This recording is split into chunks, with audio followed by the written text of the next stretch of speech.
Glória a Deus. Aqueles que trouxeram a Bíblia, abre em Lucas, capítulo de número 4.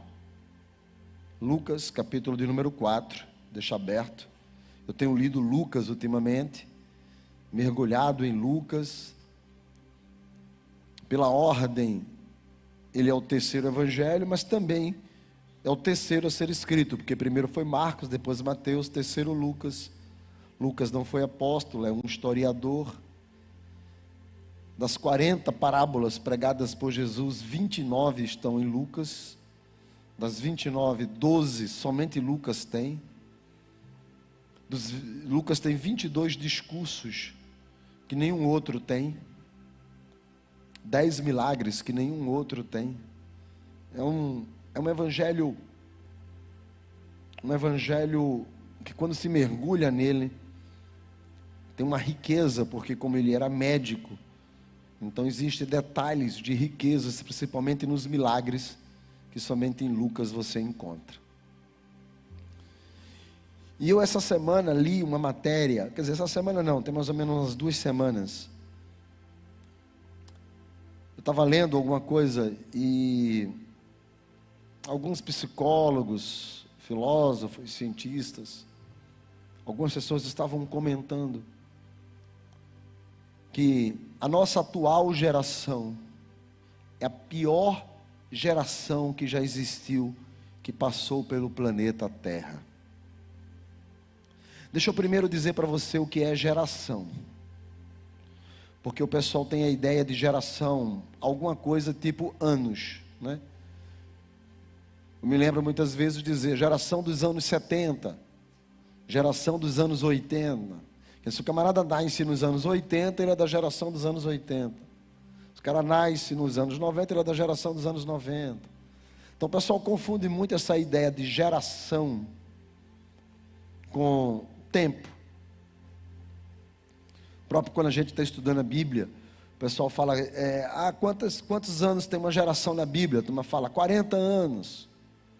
Mas geração não é tempo exatamente como a gente enxerga de um ano para outro ano, mas geração é modo de pensar, é como aqueles anos pensavam sobre certas coisas.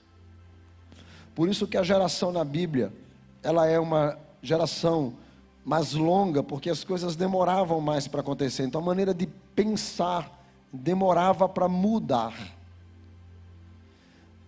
E quando a gente fala geração dos anos 60, 70, 80, é porque a geração daquele período, ela tinha uma maneira de pensar, de entender a vida de uma certa forma. Por isso que Steve Jobs, quando estava lançando os seus iPhones, ele chegou a colocar que a tecnologia ia mudar a maneira das pessoas pensarem. E as gerações iriam deixar de ser de décadas e iam passar a ser de 5 anos. E na medida em que o tempo fosse evoluindo, todo ano, uma geração iria nascer e uma geração iria morrer. Porque as pessoas iriam ver a vida e pensar a vida de forma diferente. E a ideia de geração é a ideia de conceito. Por isso que você pega certos objetos de tecnologia e diz sobre geração. Que telefone é esse? Esse é o telefone da geração 10, da geração 11. Por quê? Porque é o conceito, é o que ele traz. Essa é a ideia de geração. E quando esse grupo de psicólogos disse que nós somos a geração mais burra que já existiu, a geração mais idiota que já existiu, nós somos a geração mais triste que já existiu, a mais depressiva, a mais disfuncional, a mais manipulável geração que já existiu. É que ele quer dizer que nós não temos as nossas próprias ideias, nós estamos presos a conceitos impostos por outro. Nós aceitamos como verdade o que não é verdade. Nós engolimos aquilo que colocam para a gente goela abaixo. E por isso esse sentimento de depressão, angústia, tristeza, é porque isso flui das nossas ideias, das nossas mentes, dos nossos conceitos de vida.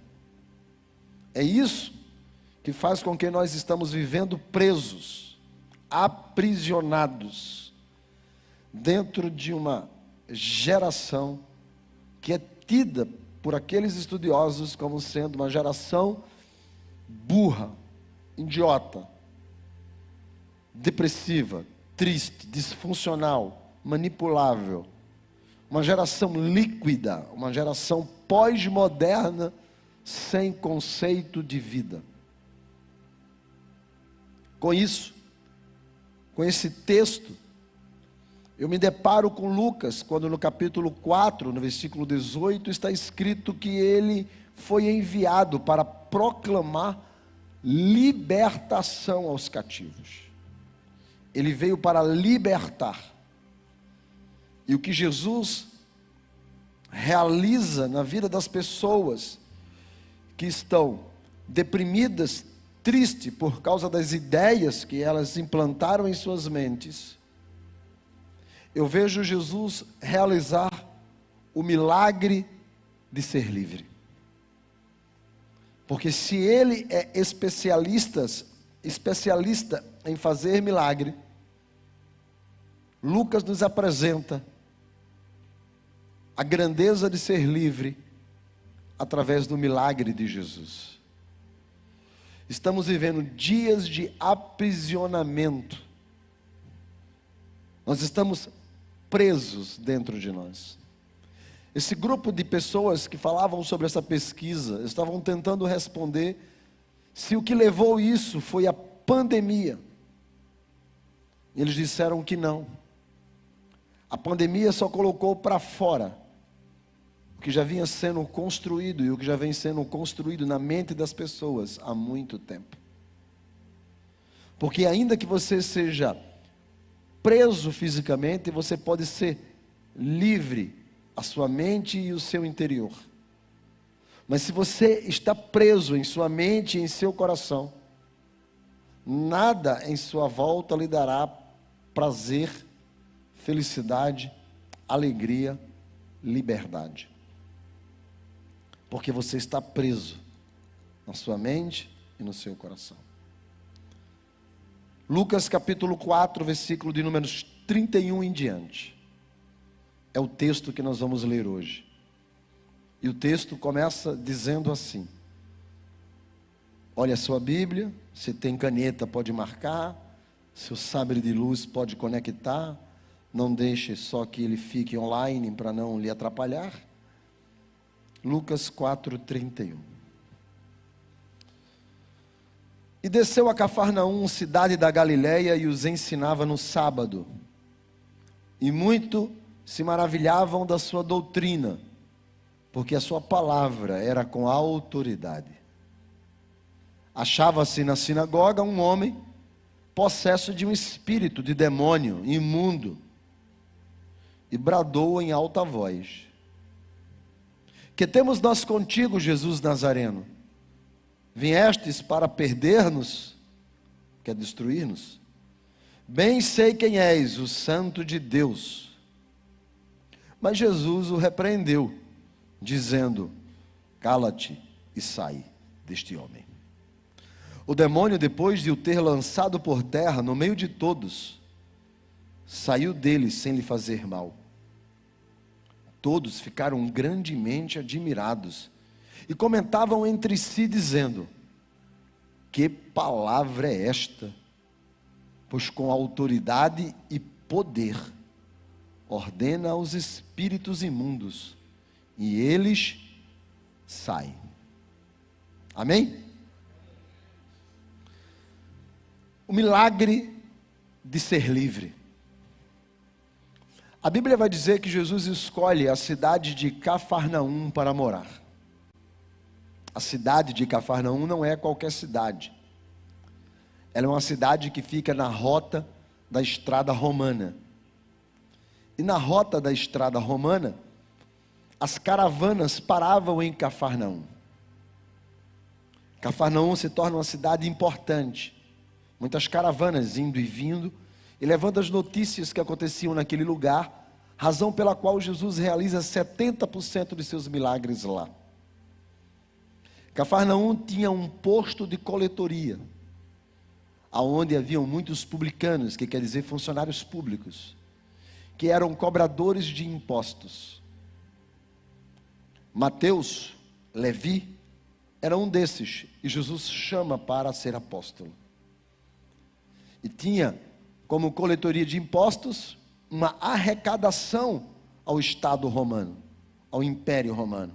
Desta forma, também nesse lugar havia uma centúria de soldados.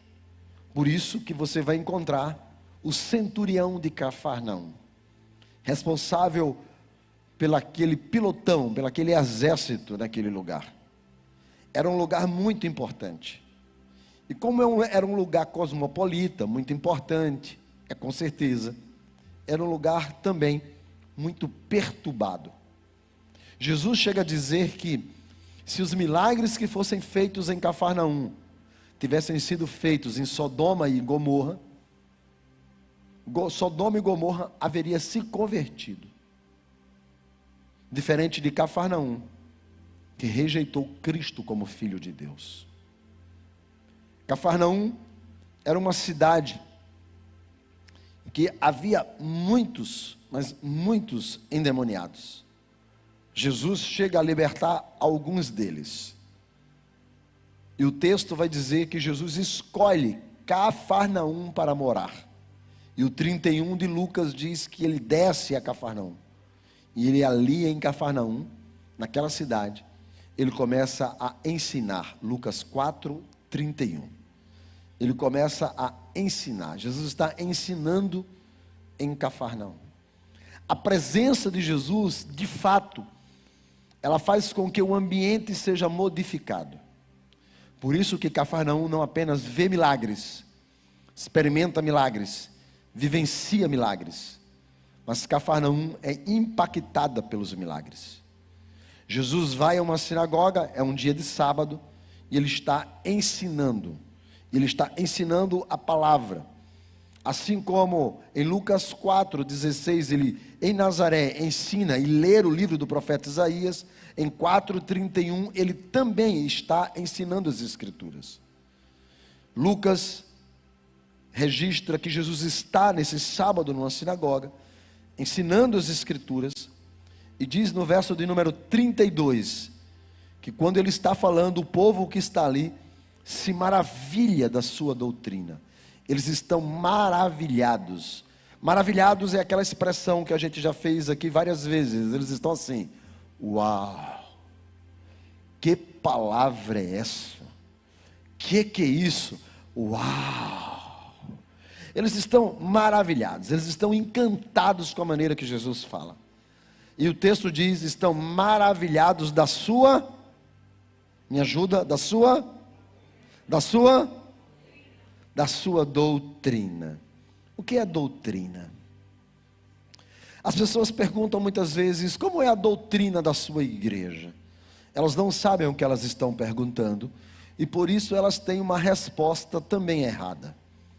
Porque doutrina não é maneira que você se veste, se corta ou não o cabelo, se usa aquela roupa ou se não usa aquela roupa, se a parede é preta ou é branca, se tem telão ou se não tem telão, se tem flor de plástico ou flor de verdade, se o pastor usa terno e gravata ou é um pastor que não usa terno e gravata. Doutrina não tem a ver com padrão de comportamento, não tem a ver com tipo de música. Se você canta hino da harpa do cantor cristão, se você canta hinos atuais ou hinos clássicos, não tem a ver com isso, não tem a ver com estilo de culto, não tem a ver com isso. Não é doutrina. Doutrina é vontade de Deus revelada. Isso é doutrina bíblica, é a vontade de Deus, porque Deus tem uma vontade e Ele revela a sua vontade. A vontade de Deus para o homem. Deus tem uma vontade para o homem.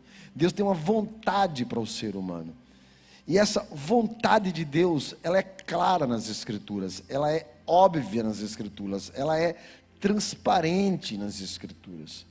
Então Deus tem uma vontade, quando Ele coloca essa vontade para fora, que você sabe qual é a vontade dEle, isso é doutrina. Doutrina é isso. Doutrina é os preceitos de Deus, a vontade de Deus. E Deus não quer o mal de ninguém, Deus não quer o seu mal. Deus não quer a sua desgraça. Deus não quer dor na sua vida. Sabe, irmãos, tem muita gente que acha, mas não é. Deus não quer. Deus não quer a sua alma triste, seja crente ou não seja crente. Deus não quer a sua vida debaixo de depressão. Deus não quer seus filhos perturbados. Deus não quer seus filhos no pecado. Deus não quer a sua vida desgraçada. Deus não quer que seus filhos sofram. Deus não quer dor na alma dos seus filhos. Essa não é a vontade de Deus. A vontade de Deus, ela é boa, perfeita e agradável. Essa é a vontade de Deus, é a revelação de Deus, é a doutrina de Deus. E para viver essa vontade, você então ouve o que Deus quer, anda no que Deus quer e vive então o que Deus quer. Isso é doutrina. E eles estavam encantados como Jesus colocava para fora a vontade de Deus, falava a verdade sobre Deus. Ele registrava como que Deus tinha um querer, e como que esse querer podia ser alcançado pelas pessoas, como que elas deveriam seguir esse querer de Deus.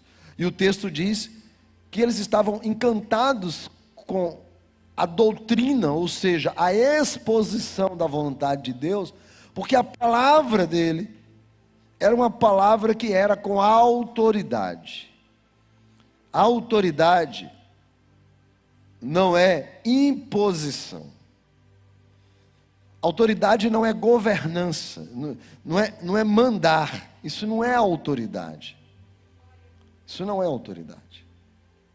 Autoridade, você não precisa. Autoridade é algo que transmite respeito pelas colocações da verdade. Isso é autoridade. Autoridade é mostrar o bem e o mal, o certo e o errado, o caminho que leva a Deus, o caminho que leva ao inferno, sem colocar ninguém contra a parede, nem uma faca no pescoço, mas é mostrar de maneira que você olhe e diga assim: só tem esse caminho.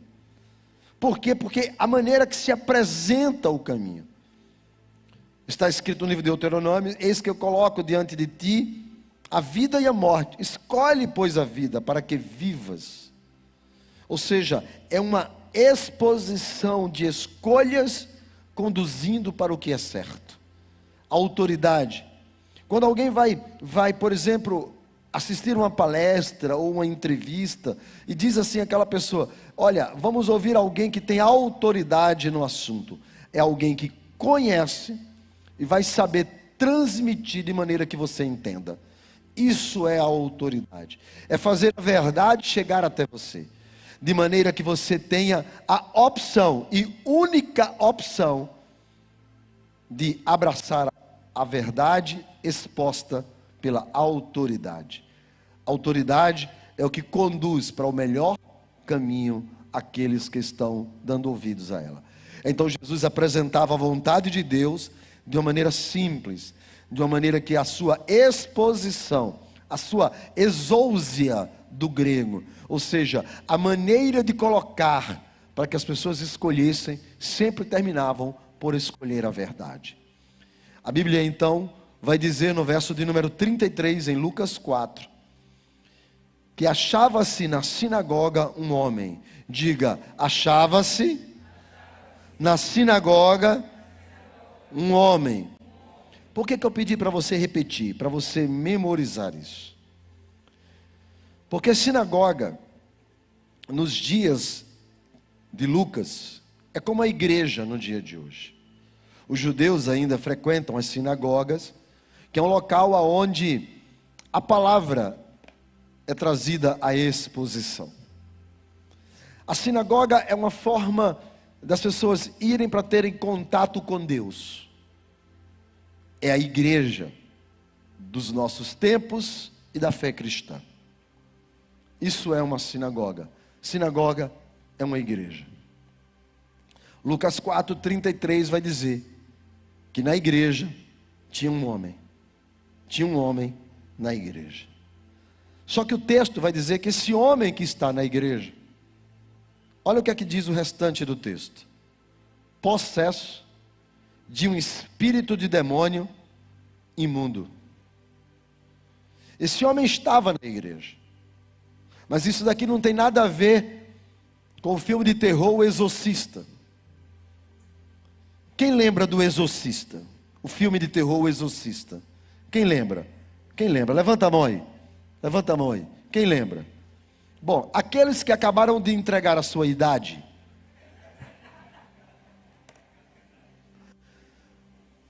sabem que o exorcista, a menina possuída pelo demônio lá, a cabeça dela gira, né? E ela...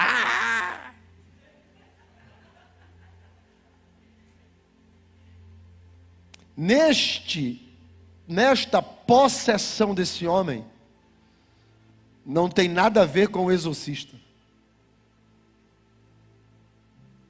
Não cai no chão, não bate, não pula no pescoço, nada a ver. 2000 anos de história, a teologia cristã discute se a possessão demoníaca, ela acontece havendo uma penetrabilidade do demônio dentro da pessoa, que ela perde a razão porque o demônio está dentro, ou se o demônio pelo lado de fora sopra, conduz e induz a mente daquela pessoa ao ponto que ela perde a razão,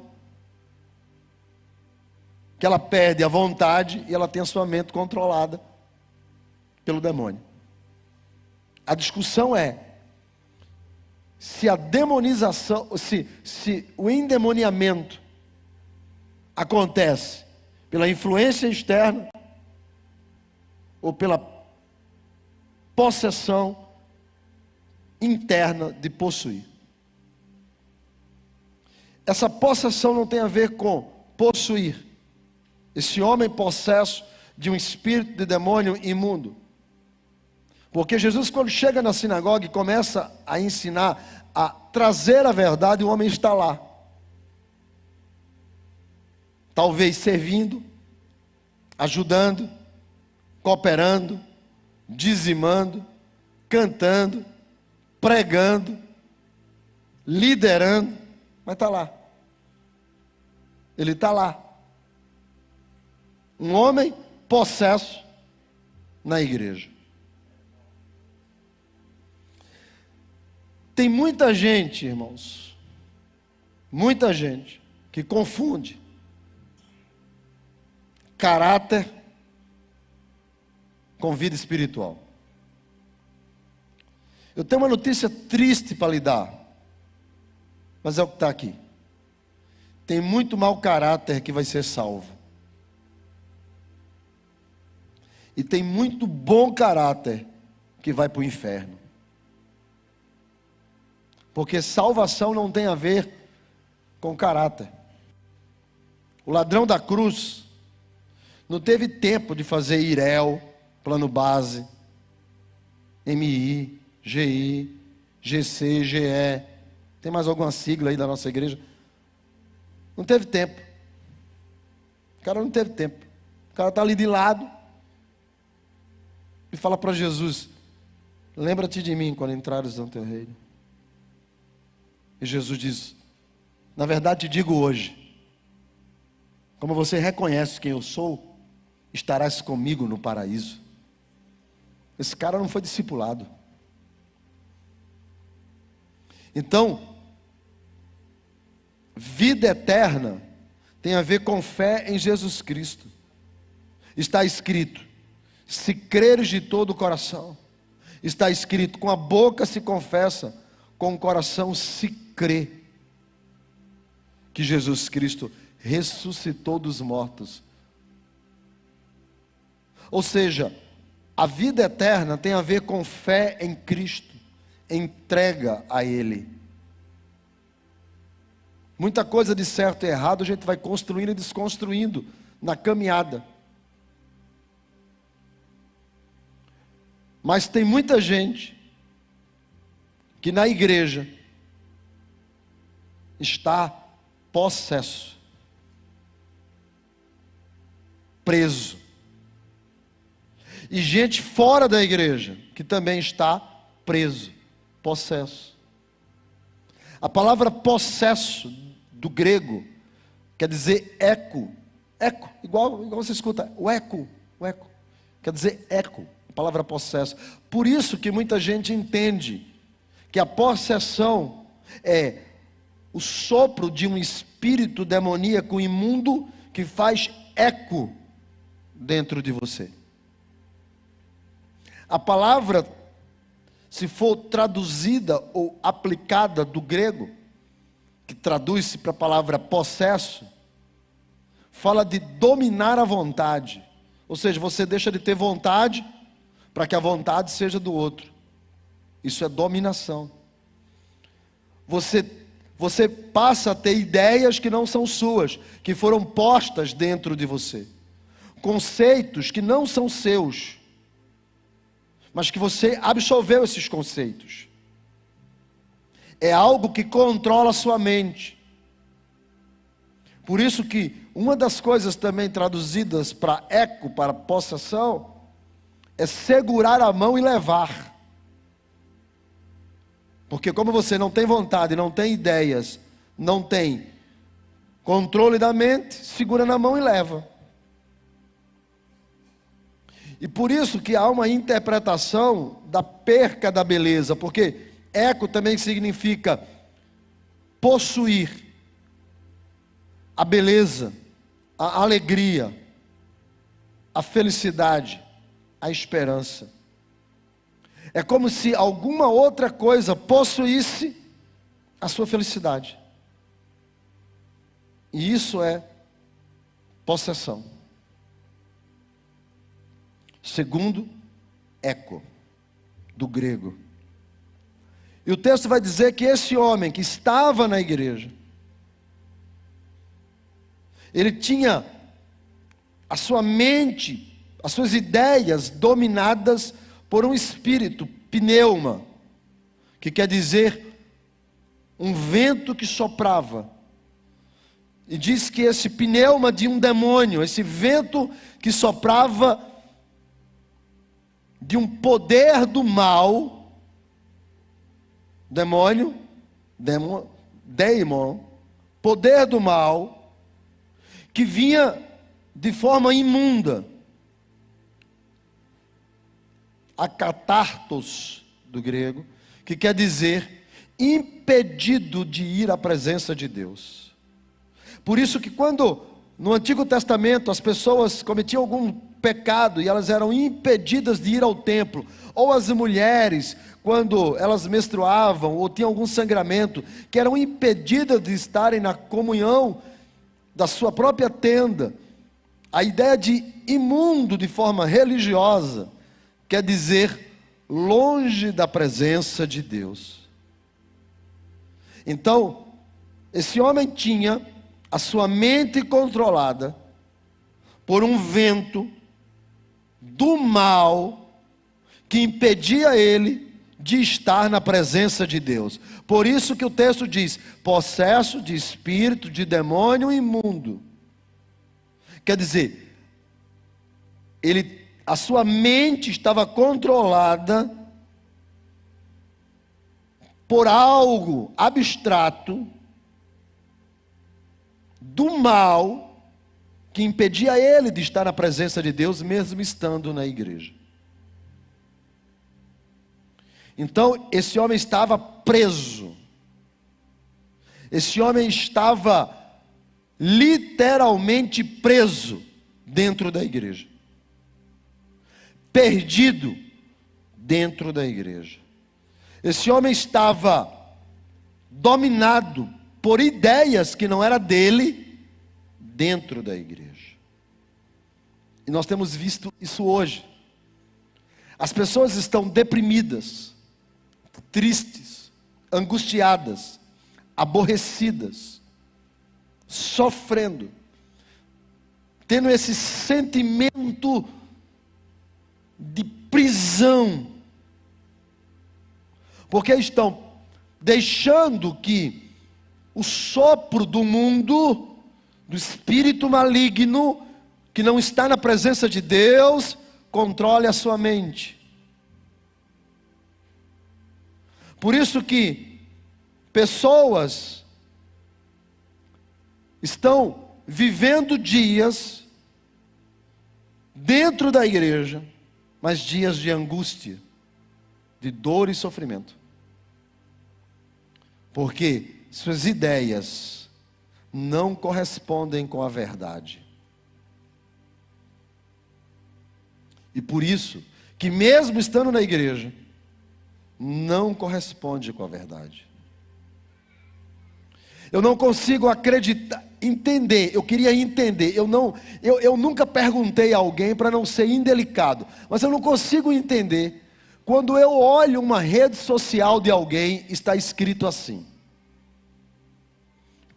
cristã, serva do Deus Altíssimo, trabalha em tal local, do signo de Gêmeos. Não consigo entender. Não consigo entender. Clico, às vezes, as pessoas, eu olho lá e está escrito assim: serva de Deus, e lá, da igreja Canaã. Eu falei, deixa eu olhar essa serva. Aí vou olhar a serva está de biquíni assim.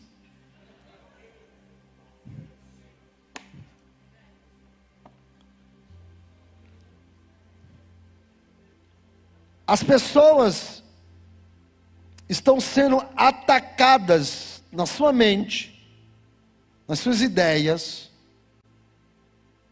por tudo aquilo que possa trazer a elas uma resposta imediata. Então você vai encontrar crente acreditando em sessão de descarrego, vela de sétimo dia, reencarnação. Vai encontrar crente acreditando num monte de besteira. Você vai encontrar crente que está na igreja, mas a mente está presa, e depois fica, ai pastor, é uma luta.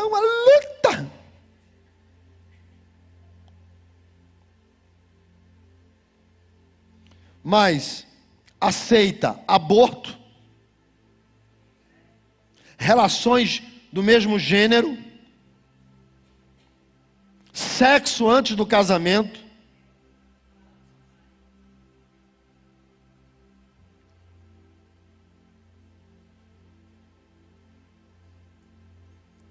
mente, trai, rouba, aceita vícios como uma coisa normal, porque entende, porque a faculdade, a rede social, a celebridade, até mesmo aquele pastor ou aquele cantor, acredita que cada um carrega a sua verdade. Isso é pós-moderno. A sua verdade é a sua verdade, a minha verdade é a minha verdade. E cada um tem a sua verdade. E se cada um tem a sua verdade, a verdade não existe.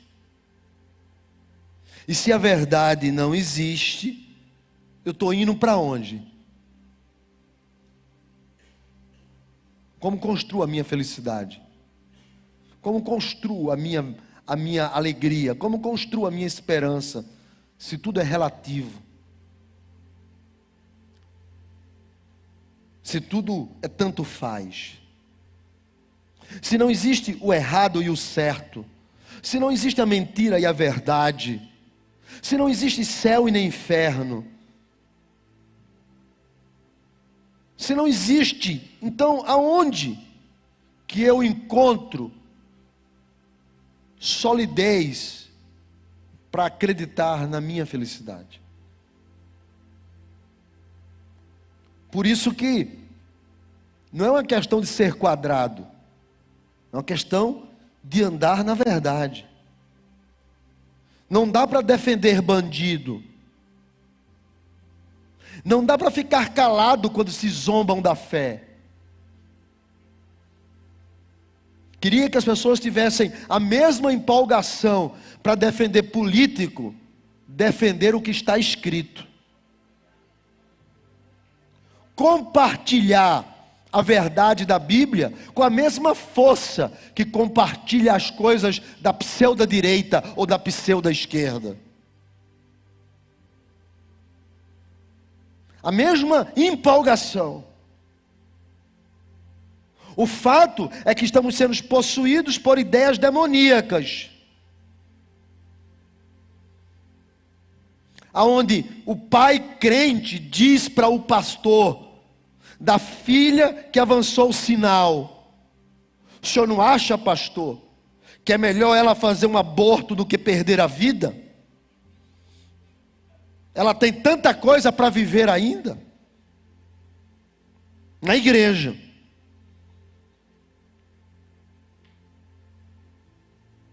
Porque aonde que nós perdemos os nossos filhos?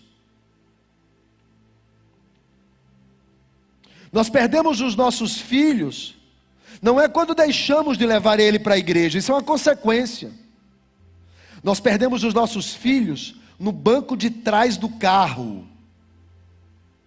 ouvindo a conversa de papai e mamãe depois que sai do culto.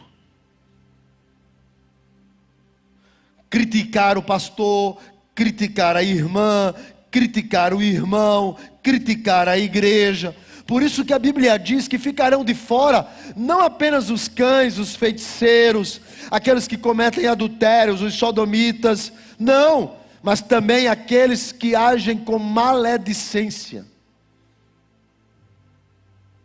Fora do céu está escrito: ficarão os adúlteros, os mentirosos, os roubadores, os efeminados e os fofoqueiros também. Obrigado pelo aleluia.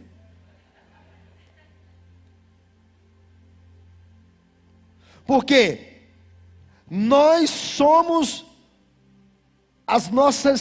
os nossos conceitos, nossas crenças e as nossas ideias. E se essas ideias estiverem dominadas pelo mal, nós estamos presos. Estamos presos. Perdemos os nossos filhos nas conversas na mesa de casa, na valorização daquilo que é do mundo e não daquilo que é de Deus. Perdemos os nossos filhos quando achamos que tudo é igual, tanto quem peca como quem não peca. E se não há distinção, então para que seguir? Se não há diferença entre luz e trevas, por que ele estar aqui?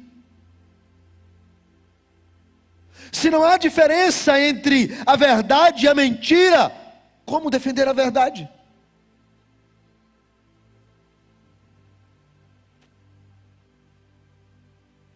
Achava-se na sinagoga um homem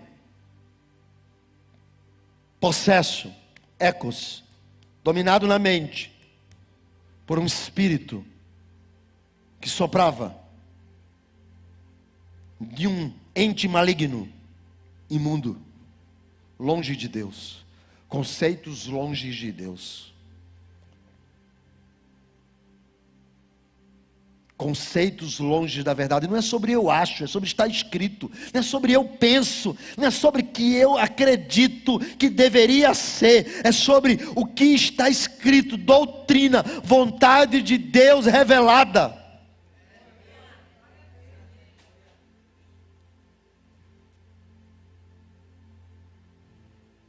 E quando Jesus revela essa vontade,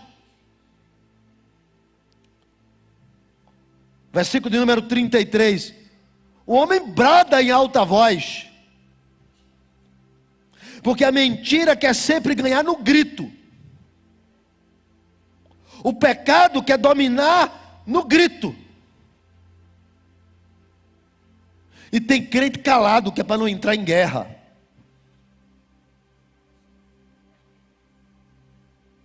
E ainda criamos o pseudo conceito de que o evangelho não precisa ser defendido. O evangelho não precisa ser falado porque Deus está no controle. Mas olha o que é que diz Judas, a última epístola, a última carta antes de Apocalipse. Judas diz assim: queridos, eu pensei em escrever a vocês sobre salvação, mas na verdade me senti obrigado a corresponder convosco para vos animar, vos exortar, vos chamar a atenção, para vocês batalharem pela fé que foi dada aos santos. Não venham querer me dizer como deve ser a minha fé, porque eu não preciso de ninguém dizendo, aqui já está escrito. Eu sei em quem eu tenho crido. E quando Jesus expõe a verdade, ele brada em alta voz. Quer falar mais alto que a palavra, quer falar mais alto que Jesus, quer falar mais alto que a verdade. Ele brada.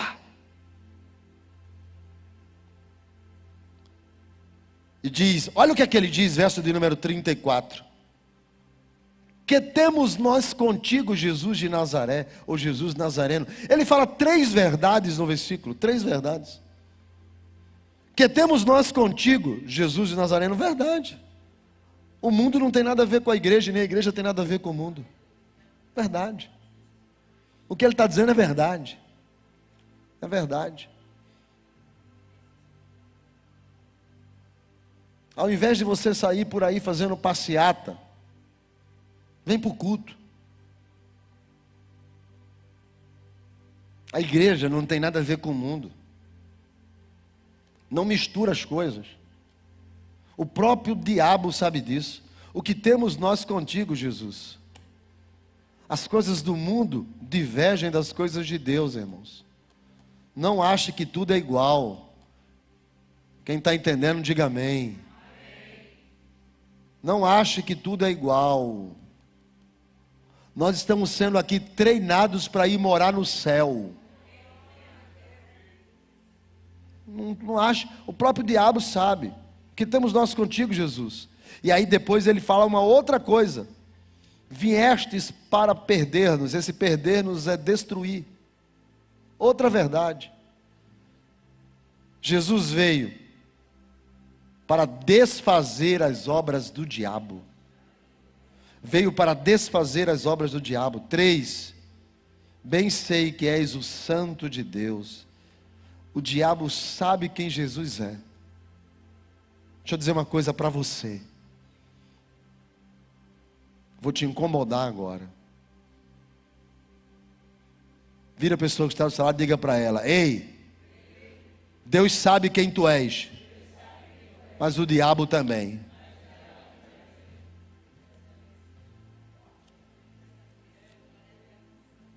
Bem sei quem tu és. Mas será que ele vai dizer isso com medo ou rindo da tua cara? Será que ele vai dizer isso com alegria ou com tristeza? Será que ele vai dizer isso dizendo assim: sei que tu és de Deus?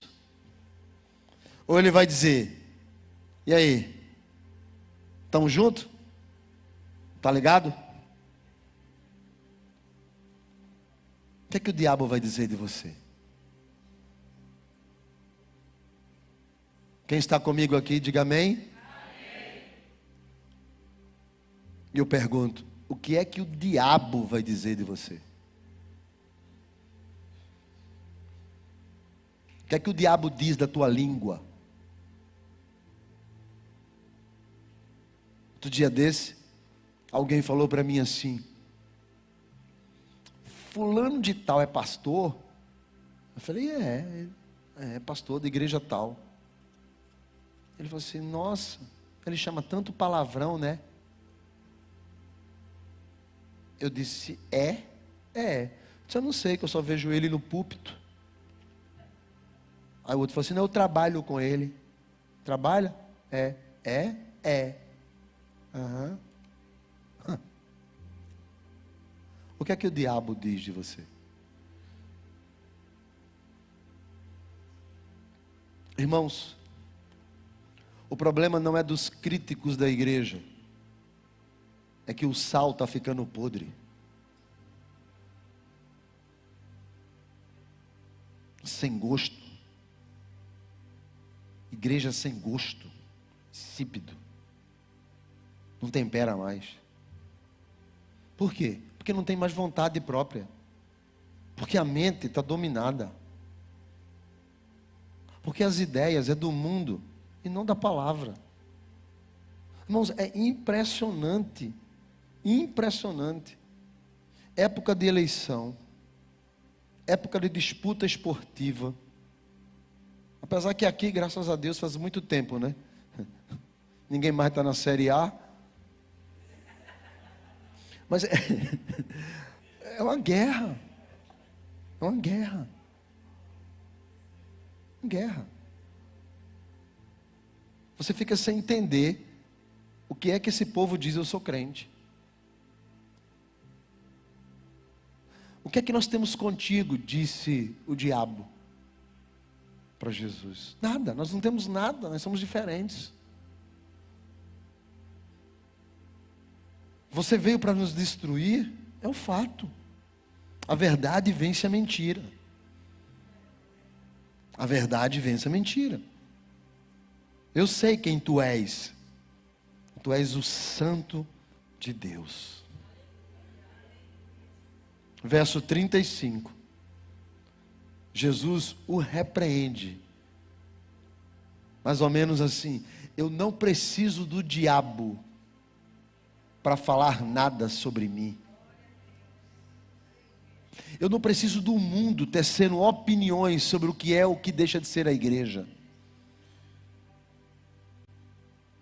Eu não preciso do ímpio para fazer diagnóstico da fé. Eu tenho a Bíblia. Então Jesus disse para o diabo: cala a boca, porque diante da verdade a mentira se cala.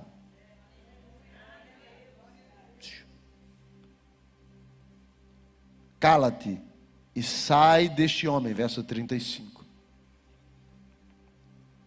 O demônio,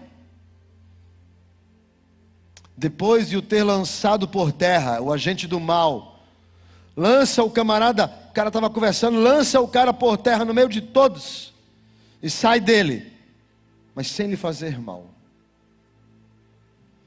Todos ficaram grandemente admirados. Todos. Quando Jesus chegou para trazer a verdade, e a verdade expôs o mal daquele homem. E depois de exposto o mal daquele homem, Jesus diz para aquele homem: seja livre. Seja livre. Desconstrua as prisões da sua mente, as prisões do seu coração, para ser feliz. seja livre. Seja livre. Sabe, irmãos, muita gente não entende. Mas ser livre, para muita gente, é poder fazer o que dá na telha. Não sei se você já ouviu essa frase. Para muita gente, ser livre é fazer o que dá na telha. E o camarada decide se drogar. Porque deu na telha, vai lá e se decide se drogar. Mas se ele quiser não se drogar, ele não consegue. Porque a droga o domina. Eu não faço o que dá na telha.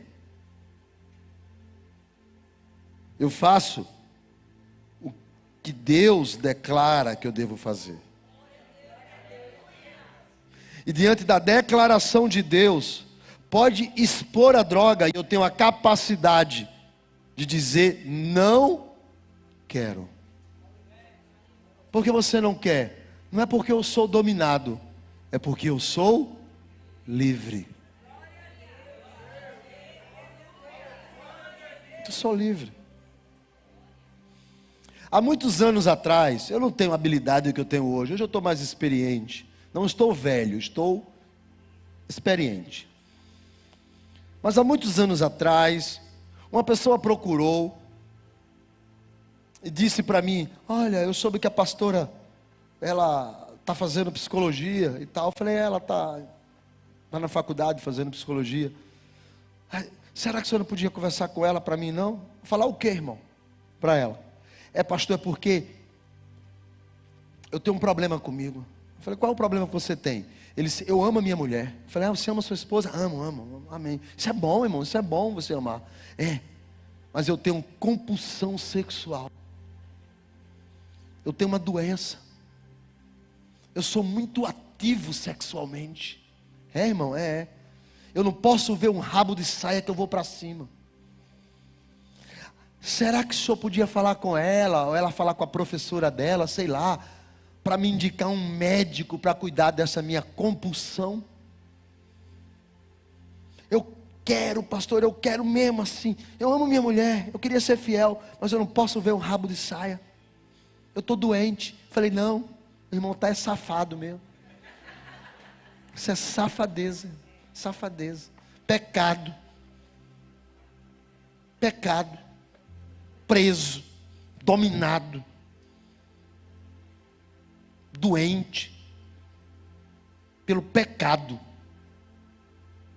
Porque, sabe, e aí quando eu comecei a rebater ele, eu até achei que ele olhou para mim assim, com aquele olhar assim, sabe? Eu acho que ele pensou lá, ele não disse, por respeito, mas pensou: acho que o pastor é boiola. Que eu comecei aí eu acho que ele pensou. Aí antes dele dizer, eu disse para ele: deixa eu te dizer uma coisa. Eu sou macho, irmão. Macho. Sou espada. Entendeu? Sou macho. E todos os dias o diabo joga uma mulher na minha cara. Ele falou: é, pastor? É. O que é que o senhor faz? Eu viro a cara e digo: o sangue de Jesus tem poder. Por quê? Porque eu sou livre. Eu sou livre. A minha mente não é dominada como se tudo fosse normal. Eu não preciso ter crises de depressão, tristeza, angústia, sofrimento por causa das ideias trocadas. Porque eu decidi entregar a minha vida a Jesus Cristo e deixar Ele agir na minha vida. Quem está entendendo, diga amém. Eu decidi. Olha o que aqui diz o versículo de número 36. Todos ficaram grandemente admirados e comentavam entre si, dizendo: que palavra é esta? Que palavra é esta? Pois foi com autoridade e poder que ele ordena aos espíritos imundos e eles saem. Que palavra é esta que nos apresenta a autoridade de forma fácil? Que palavra é esta? Palavra de poder. Dínamos. Poder do grego, dínamos. De onde vem dinamite. Bum! De onde vem, traduzido de forma literal, que transforma a natureza. Dínamos, força, poder que transforma a natureza. Velha natureza em nova natureza. Natureza do pecado em uma natureza de templo do Espírito de Deus. Ao invés de habitação de demônios, habitação da presença do Senhor. Que palavra é esta? Que o mal que está dentro de mim, que às vezes tenta me dominar, não consegue, porque a palavra do poder está sobre a minha vida. Ela que desfaz, ela que destrói, ela que desconstrói a fortaleza do diabo em nossa mente. Aquelas ideias, sabe? Quem lembra aqui de Tom e Jerry, o gato e o rato? Tinha hora que Tom, que era o gato, ia pegar Jerry. E quando ele ia pegar Jerry, aí um gatinho do bem aparecia. Não faz isso, não faz isso, não faz isso, não faz isso. Aí o gatinho do mal aparecia. Vai lá, vai lá, vai lá, vai lá, pega ele, mata ele, acaba com ele. Quem lembra aqui? Entregou a idade. Eu lembro. Tom e Jerry. Aí ficava lá. Todos nós estamos no dia a dia. No Instagram, no Facebook, no trabalho, na faculdade, com os amigos, festas de finais de ano, confraternização, a família, todos nós, com a fortaleza do diabo, dizendo para a gente o que é que a gente deve fazer, querendo nos aprisionar. Só que a presença de Jesus desfaz a fortaleza do diabo. E as pessoas que estavam lá fizeram: uau, o que é isso? Que palavra é esta? Que palavra é esta? Que tem poder sobre o espírito maligno. Que palavra é esta? Que tem poder, que cura aquele que está debilitado, que traz alegria ao que está triste, porque em sua presença até a tristeza salta de alegria. Que palavra é esta? Que conduz à eternidade, que mostra o caminho da salvação, que liberta o que está aprisionado, que destrói as fortalezas do diabo, que restaura o casamento, que traz o filho que está desviado para a casa de Deus. Que palavra é esta? É a palavra, é a palavra, é a palavra, é a palavra. A palavra que tem poder, irmãos. A palavra que tem poder. Satanás não pode com a minha casa e nem com a sua. Satanás não pode com meus filhos e nem com os seus. Satanás não pode com o meu casamento e nem com o seu. Satanás não pode tocar a pata suja, porque em João está escrito: aquele que não vive em pecado, o maligno não lhe toca. Que palavra é esta? É a palavra de poder. É a palavra de poder. Quem decide abrir o coração para Jesus Cristo encontra vitória, encontra libertação. É o milagre de ser livre, irmãos.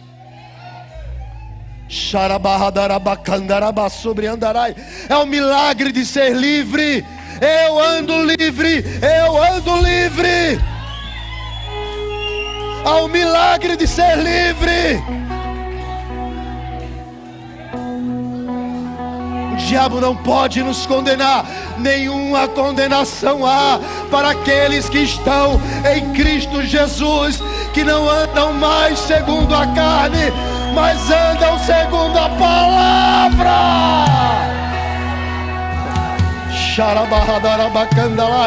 Que palavra é esta? Que palavra é esta?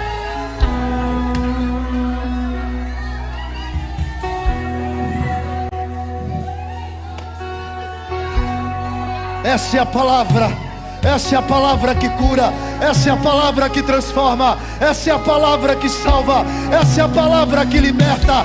Essa é a palavra que batiza. Essa é a palavra que revela. Essa é a palavra que transforma. Que palavra é esta?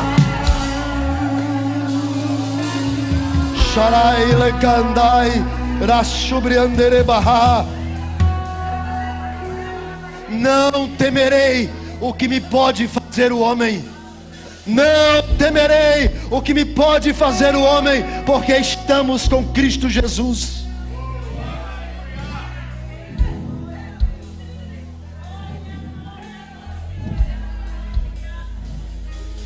O Senhor é poderoso para salvar aqui esta noite, libertar aqui esta noite. Já posso ouvir as cadeias caindo por terra. Pastor, está tudo amarrado, está tudo amarrado, está tudo amarrado, está tudo amarrado. Jesus chega para aquele homem e só diz a ele: cala-te e sai. Ouça o Espírito Santo dizendo: pega o beco, e as cadeias caem por terra. Que palavra é esta? Que palavra é esta?